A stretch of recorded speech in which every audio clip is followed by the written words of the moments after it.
Welcome back, fellow Earthlings. My name is Rogan, and you're watching The Mysterious Stoner in a Bowler. If you're joining us for the first time, I'm an ex-Christian, very conservative and all that jazz. Went to church, was raised on the mission field, and you can hear my whole story about that in other videos that I have on here. But in this series, here I talk about both the good and the bad that is in the Bible. Things worth learning, things not so much worth learning. Examples to not copy. But before I get on with today's story, I've had a bit of an issue. I've had someone comment on my videos, and I'm not going to say their name or anything because I'm pretty sure it's they've used their regular legal name for their YouTube channel. But I have the notification for the comments that they've left, and I can see some of them, but comments are so long that I can't read the whole thing. I don't know why, but when I go to look for the complete comments, they don't show up for me anywhere. I've tried going on my laptop to find the comments. I can't seem to figure it out on my phone. I've looked up multiple ways of doing it online,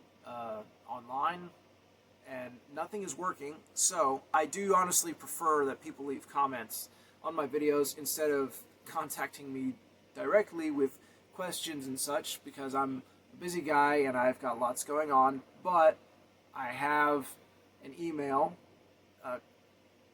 that is affiliated directly with this channel that you can contact me at if I'm not responding on here.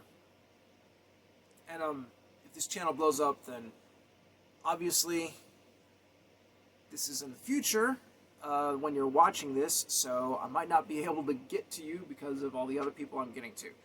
But here in the now of 2020, when I am creating this and filming this, I'll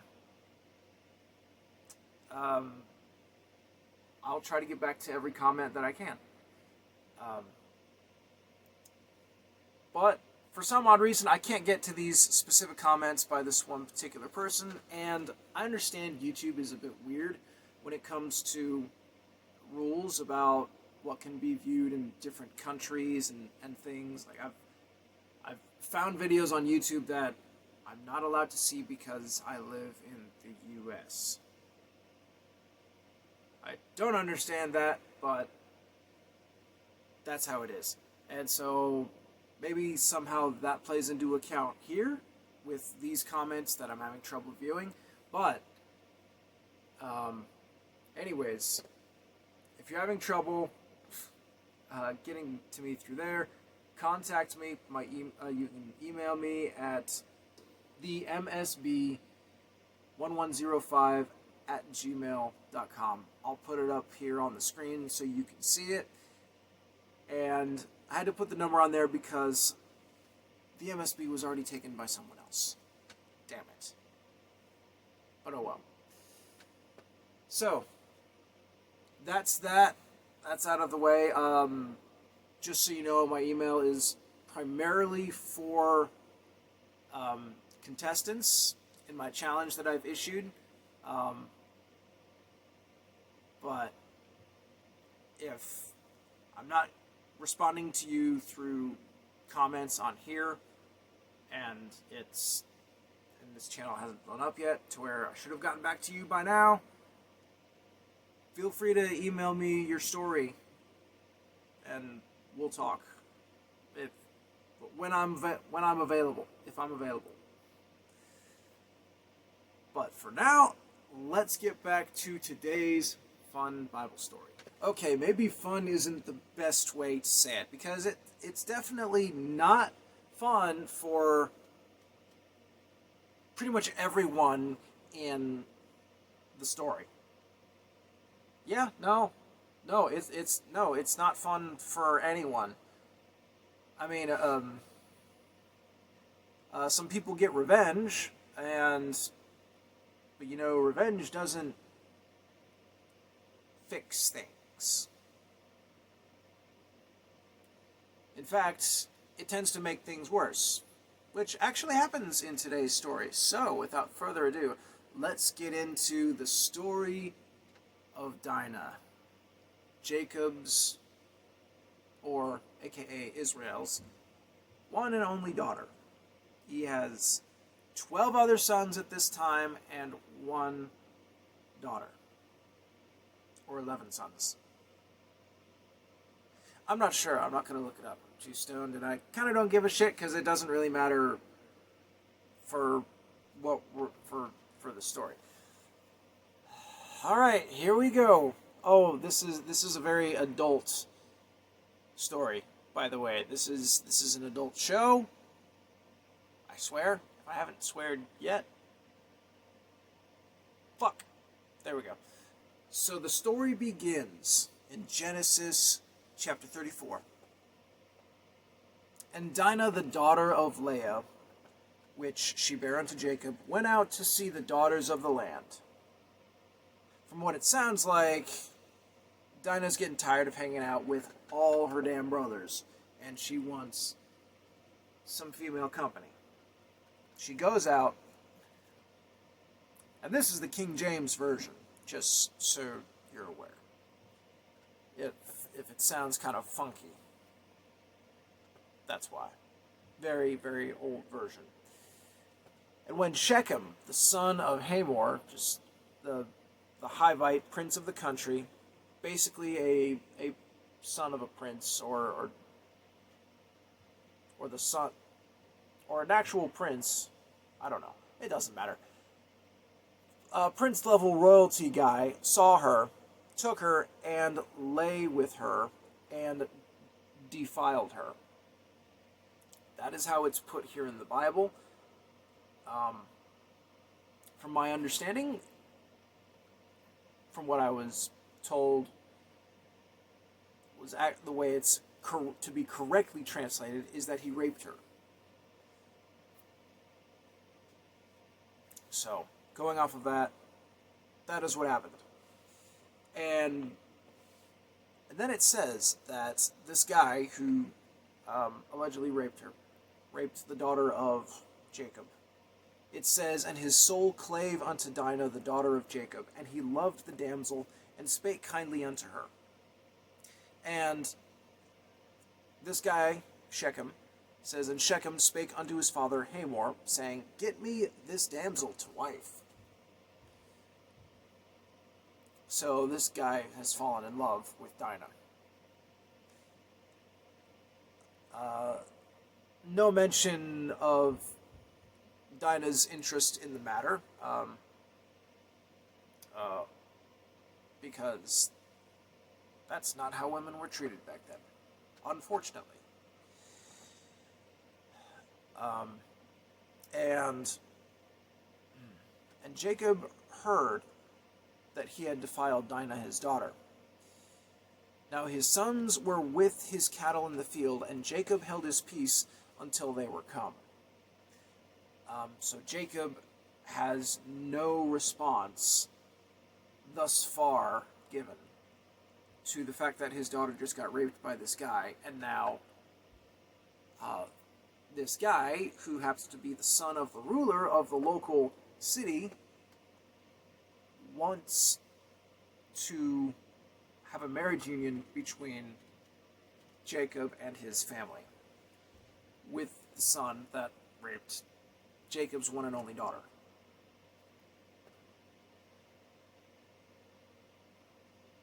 I don't understand how the dad of Shechem would have been so chill with this.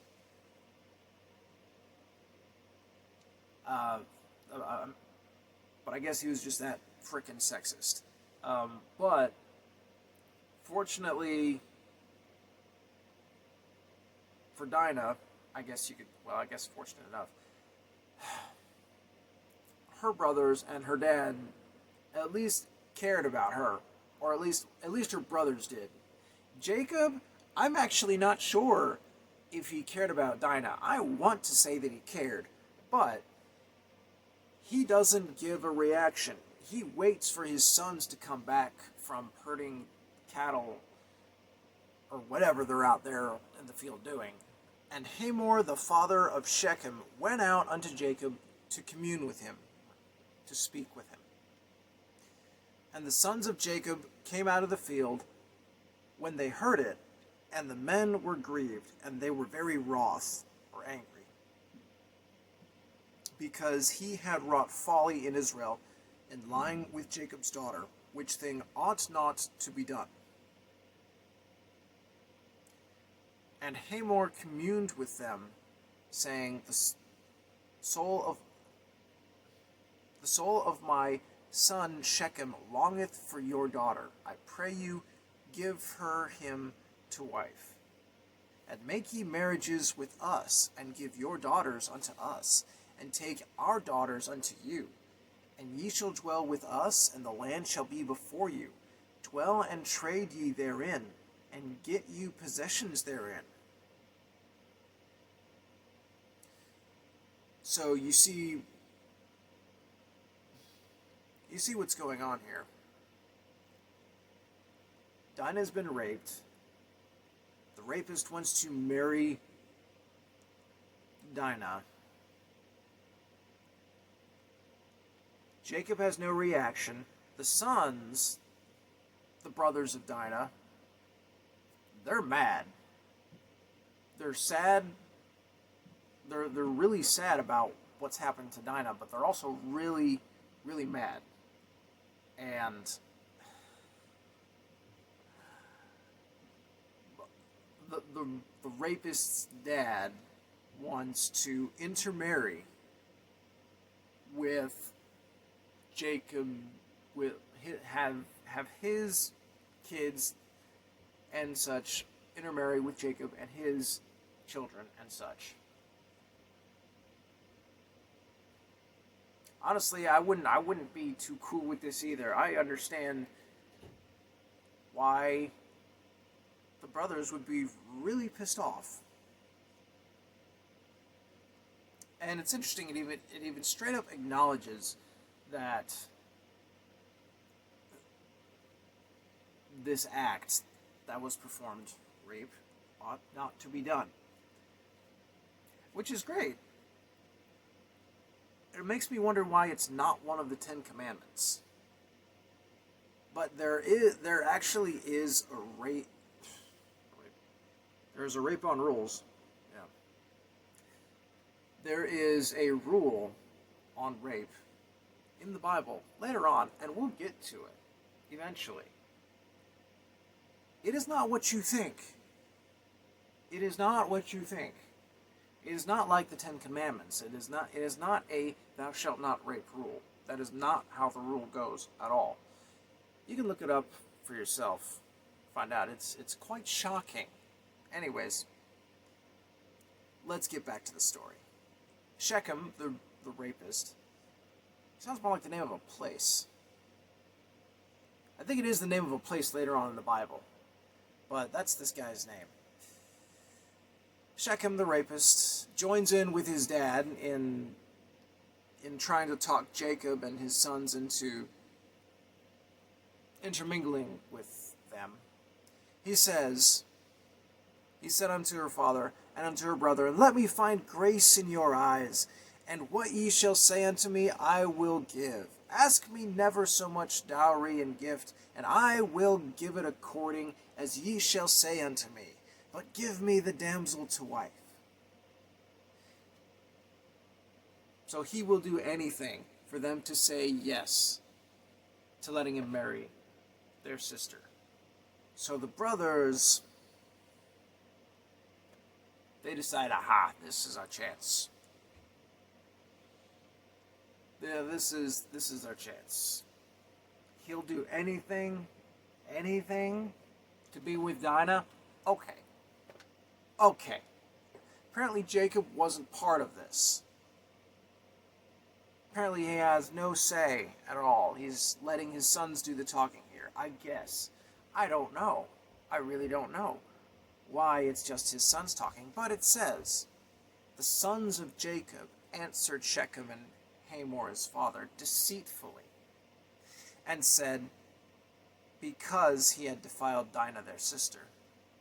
They said unto them, we cannot do this thing, to give our sister to one that is uncircumcised, for that were a reproach unto us. Refresher. Circumcision. That was introduced way back, well, not that far back, by Abraham. God told Abraham he had to circumcise himself, and all the males, including servants, whether they believed in his God or not, every male that was part of Abram's group and family had to be circumcised. And they kept up the tradition. No medical reasons given. That's complete bullshit.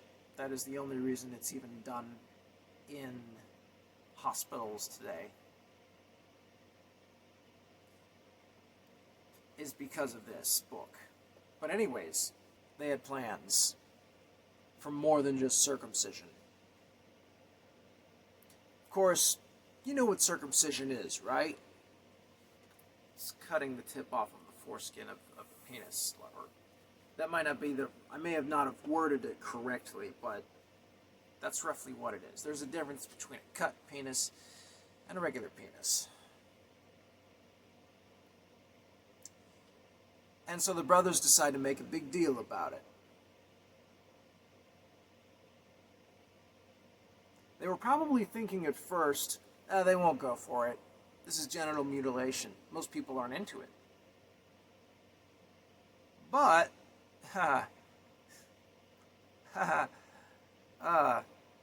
they said, but in this we will consent unto you. If ye will be as we be, that every male of you be circumcised, then will we give our daughters unto you, and we will take your daughters to us, and will dwell with you, and we will become one people.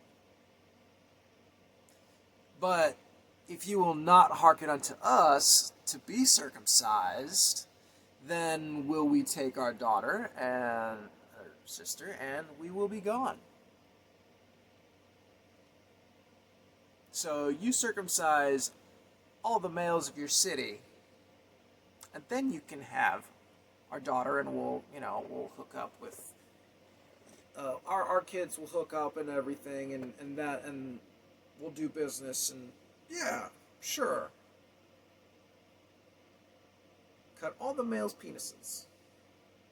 Then we'll do it. That's the bargain. And it says, and their words pleased Hamor and Shechem, Hamor's son. So, I don't know, maybe it wasn't that big a thing, or, I'm sorry, maybe let me say that again. Maybe circumcision was a little bit bigger than what we may have thought, but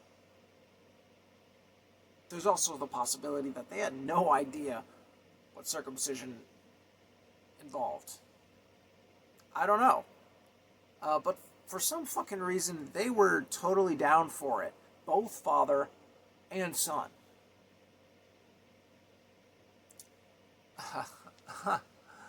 Okay. I mean, the father is cool enough to, with his son raping this random stranger and then, trying to help him marry her, right? And do business with the father of the woman that he rapes. That maybe this guy's got a mutilation kink too, like Abram. I don't know. But they were cool with it, and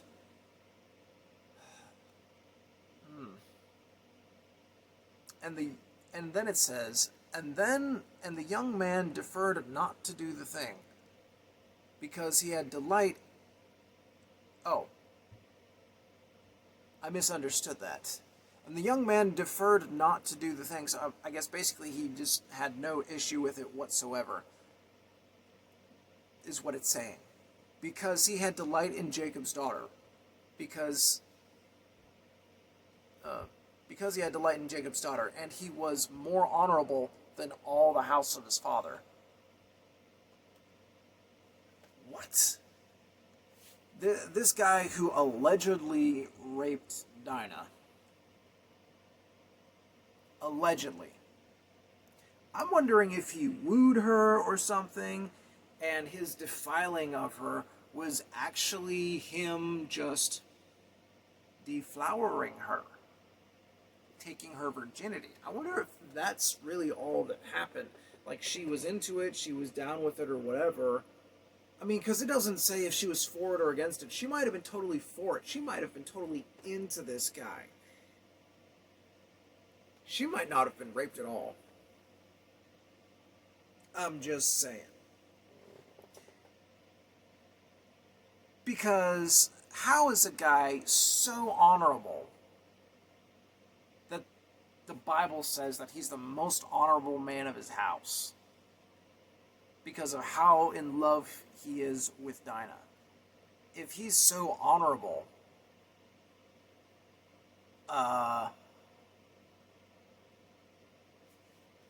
the thing that ought not to be done, like what the fuck was that all about if he's so fucking honorable?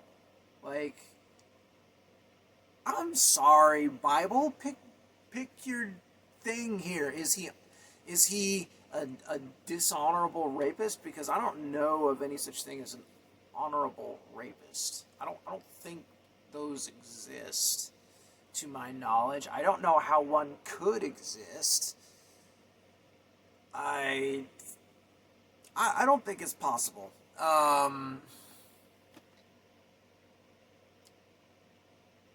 So maybe the sons are just pissed that Dinah lost her virginity outside of marriage without properly getting married or something, because that's not their tradition. Maybe that's what it is. Maybe, but here in this city where Shechem lives, everyone's more open and cool with it, with casual sex. It's like, oh, you have yet to lose your virginity, and then he just like sweet talks her into it.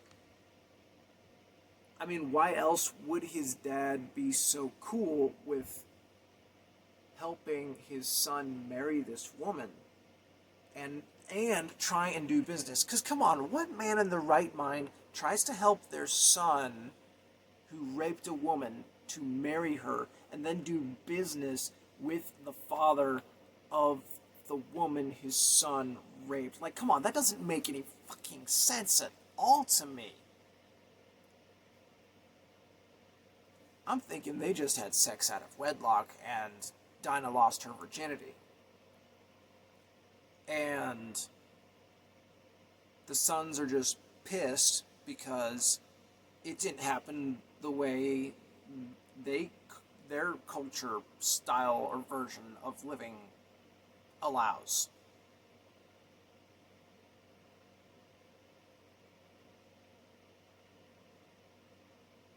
Maybe they're a bunch of controlling pricks who refuse to let, or maybe one of them wanted Dinah for themselves. Who fucking knows? There's stepbrothers in there, and Abraham married his stepsister. Oh shit. I wonder if some of them, if some of her stepbrothers had crushes on her. I don't know if it was the part of the original plan. It might not have been. Because the sons may not have been expecting Shechem and Hamor to go for the circumcision. But they did. So, what was the brothers' response to that? Well, let me tell you. Let me tell you. And it came to pass on the third day, when they were sore, as in all the men of the city that were circumcised, 3 days into the recovery, two of the sons of Jacob, Simeon and Levi, Dinah's brothers, took each man his sword, and came upon the city boldly, and slew all the males. They killed every single man. They were completely helpless to defend themselves, because every single one of them was recovering from getting their dick sliced.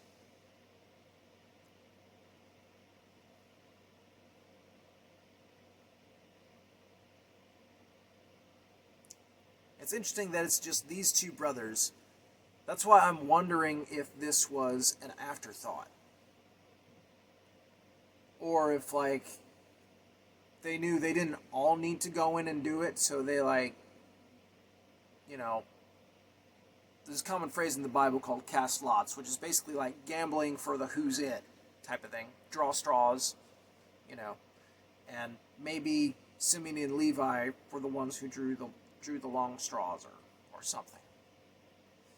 It doesn't say that.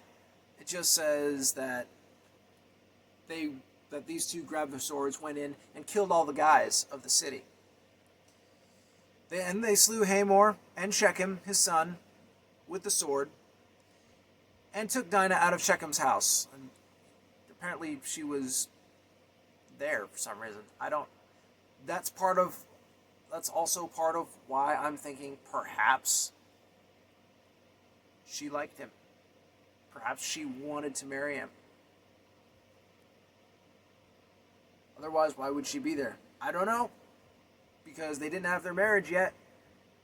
I don't know. Those details aren't given. Because the Bible doesn't give a fuck about how women feel in getting married back then. Because it's not pro-equal rights. And the sons of Jacob, the rest of them, oh yeah, the rest of them showed up afterwards. The sons of Jacob came upon the slain and spoiled the city. They took everything because they had defiled their sister. So maybe that was the plan all along. Maybe it wasn't. But this is what they ended up doing. They took their sheep, their oxen, their donkeys, everything that was in the city, everything that was in the field, all their wealth, and all their little ones, their children, and their wives took they captive, and spoiled them, even all that was in the house. Sons of Jacob took everything and everyone.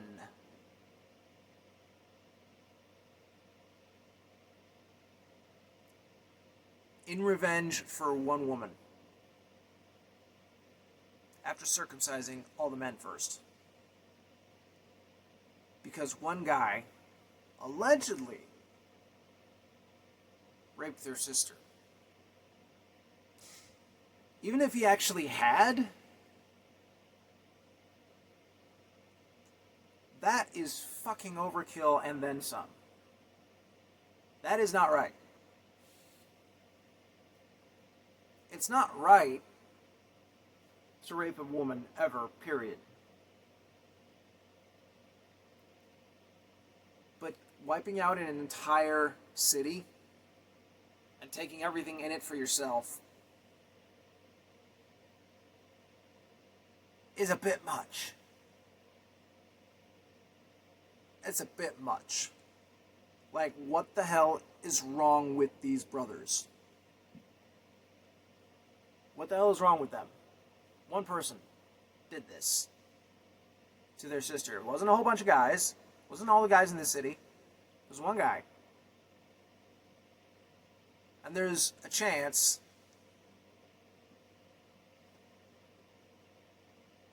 she may have wanted to marry him. She may have wanted it.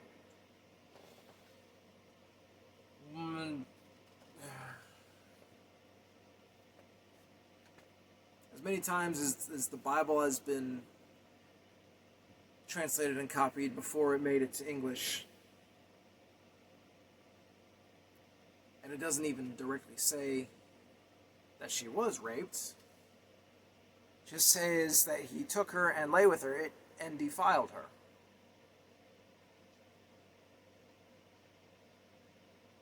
I mean, that could be referring to rape. It could be just referring to virginity taken. Because the Bible, well, Christians they supposedly get their ideas of no sex before marriage from the Bible. And this is probably part of it. This is probably part of the verses they use. Wouldn't be surprised me if some of them did. But, so what did Jacob have to say about the brothers doing this? Jacob said to Simeon and Levi, "Ye have troubled me to make me to stink among the inhabitants of the land, among the Canaanites and the Perizzites. And I, being few in number, they shall gather themselves together against me, and slay me, and I shall be destroyed, I and my house." So, he's worried that everyone's going to come kill him because they wiped out one city, which, I mean, that's a fair thing to have to worry about if you don't have a lot of troops. And you're wealthy, which Jacob is very much so.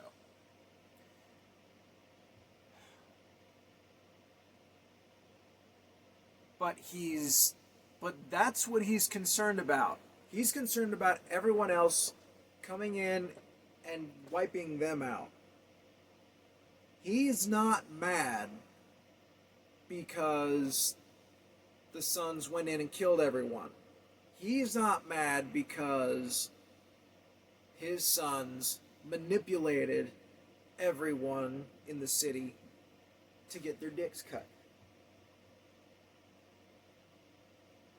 He's not mad that they manipulated everyone in the city to get their dicks cut and then went in and killed them.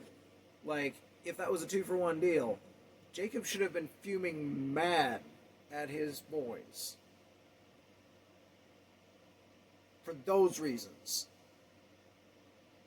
The cherry on top is the fact that there is a chance. Not necessarily, like, you could go either way. You could make everyone think, oh, the family of Jacob, oh, they're troublemakers. They are troublemakers, and we need to put them down. Or they might think, Jacob does tend to get paranoid, though. Gets it from, all the way back from Abraham. Or everyone could think, oh, that family of Jacob, we shouldn't mess with them. They wiped out a whole city because one man raped their only sister. Like, if I heard about a family that did that, I would stay away from that family. But Jacob's worried about multiple groups of people ganging up on him, which that really seems like overkill drama. Like, they might, like, come on. That's like multiple armies worth that he's talking here. Multiple nations. Or maybe not nations, but whatever number of people there were of the Canaanites and the Perizzites. That's literally what they're called. Not parasites, Perizzites with 2 Z's. And their only response to him about it all, and they said, should he deal with our sister as with an harlot? And honestly, I don't think he did. because he wanted to marry her. That's not really how you deal with harlots. I don't know if he paid her or anything. I mean, maybe he did. Maybe that's part of how he wooed her. But that is where the story ends. Like, right there, that is it. And no, I didn't skip the part where God got involved, because he didn't. He didn't do a damn thing. He didn't tell Jacob what to do. He didn't tell the brothers what to do. He didn't punish anyone. He didn't punish Shechem. He didn't punish Hamor for trying to help Shechem marry Dinah. He didn't punish the sons for going berserk on killing everyone, as well as tricking everyone into circumcising themselves. Like, this is just a really, really, really bad story. And Jacob, he doesn't man up at all. He only acts angry and upset, as far as it's recorded, one time. It's really only recorded that he speaks one time. And that's at the end, when he's talking to his sons. When he's so worried that everyone's going to come in and kill them, because 2 of his sons went in and killed all the men.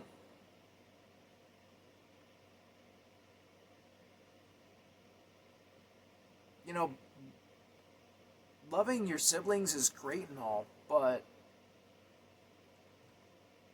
they killed all the men of the city and then took everything in it, wiped it out clean, including the women and children. They took a shit ton more slaves and a bunch more cattle and everything, and just added it to the wealth.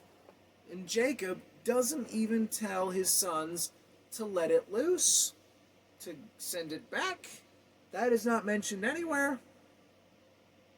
If it happened, it doesn't say that it did. It doesn't. So, we can really only assume, well, not to mention the fact that the women and children didn't have anywhere else to go except to stay in the city. Still, I don't think they would want to go with their captors, the men who killed all the men of their city. We have to assume that Jacob just let his sons keep it all. What a wonderful example of a father, wouldn't you agree? I would hope not. I certainly don't think he's a good example of a father.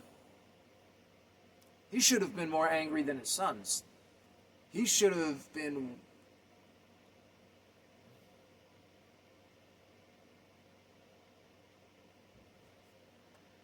I can't even imagine what I would do in his stead. Oh, I would figure out some sort of payment, all right.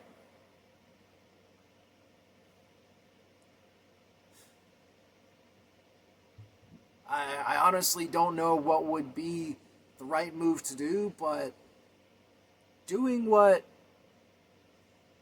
Jacob's sons did, that was definitely wrong. And God doesn't do a damn thing about it. He doesn't do a thing about Dinah. He doesn't do a thing about the sons. He doesn't do a thing about Shechem. He doesn't do a thing about Jacob for being a terrible example of a father. He doesn't do shit. Just another Tuesday where a woman gets raped and God doesn't do anything.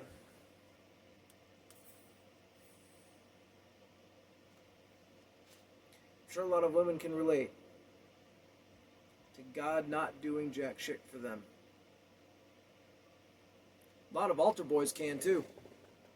So what can we take away from this?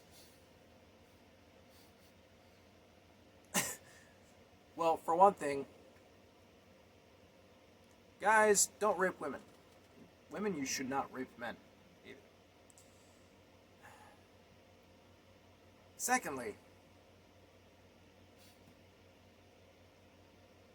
well, I mean, there's some basic pointers. I mean, you can throw in here like, you know, don't let just anyone talk you into circumcising your dick if your dick is uncut, and you know, don't go overboard on revenge because that is not right. Report the rapist to the local authorities and get that son of a bitch or son of a prick arrested. Daughter of a prick arrested. There we go. Get them arrested. Put them in jail. Get the law to deal with them, because if you do it your way, first of all, that is illegal. And secondly, I couldn't tell you the right way to handle that if it were. But really, it's just the same thing that is in many of the previous stories. God is not a reliable person to depend on. Sure, no one asked for his help, but God has a tendency of intervening for his favorite people. And clearly, God only intervenes specifically for Jacob. But the favoritism does pass on from Jacob and moves on to his son, very popular son, Joseph. Joseph is actually one of the better Old Testament characters in the Bible. And we are going to start his story next week. God doesn't really do a whole lot there either, but we can learn some good stuff from Joseph. So I'm looking forward to getting to that. Stay safe, like, share, and subscribe. And I will see you next week. Until then, my friends, farewell.